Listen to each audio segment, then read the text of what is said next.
For the community and culture surrounding Virginia wine, right now there's so much excitement around it. Those of us who have been a part of it for 5, 10, in some cases 20 years, we're seeing that we kind of got in on the ground floor of such a wonderful, vibrant, and exciting area. Unlike some older, more classic wine regions where I think there's been an insular approach, the Virginia approach is very much one inclusive.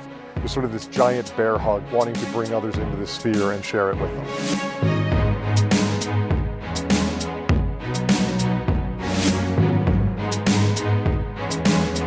So the unique part about what's happening in Virginia at this point, I think, is that it has been about a 20 or 30-year process of being successful overnight. And that's kind of interesting to have observed the process where it wasn't necessarily recognized by those outside of the state. And many who are here at the summit now are coming to appreciate it. It's rewarding and it's exciting for the industry.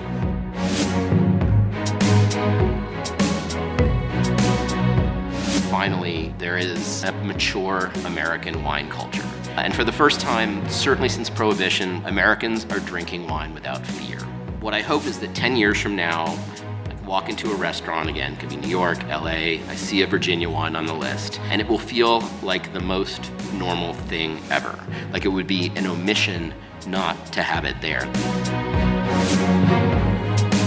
Time and time again, just blow us away with these blind tastings where we put Virginia grapes versus the benchmarks from around the world.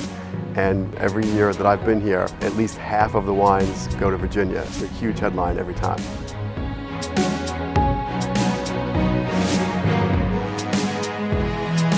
So describing the Virginia wine style, I don't think we have a definitive style in taste, but we have a definitive style in attitude and personality. And that is one of excitement and pioneering. From this one state, even from one particular winery, you'll find an incredible variety of wines, from sparkling to amber or skin fermented wines, rosés, and dessert style wines, all coming out of a single winery. Because of our many different climates and regions, adaptability and versatility and flexibility in our growers really makes for a wonderful, distinct, unique Virginia brand. The viticultural practices have to be adaptive by nature in this state because nothing is the same. It's a lot of risk and it's a lot of time, and it's like if you plant something and you rip it out, it takes years to get the next thing rolling. So that fearlessness and commitment is really impressive. The consumers also have to understand that adaptability brings them something of intrigue because each year the wines are going to change because of the circumstances. And so it makes it for a very dynamic place to both produce and consume wine.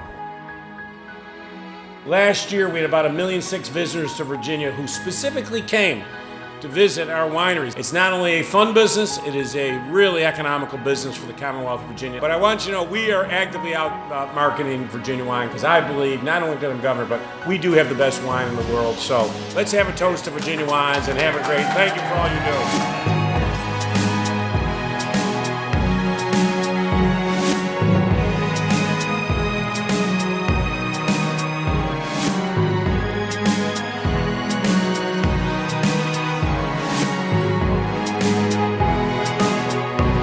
What really was such a pleasure to see at the summit is that this is an industry that is driven from the ground up. It really is built from small wineries, people who have taken a legitimate risk to try and see what Virginia wine can be. And that is so refreshing. Everything feels organic. It feels like people are making reasonable, smart decisions about what they can grow and what they can do. And that is so wonderful to see.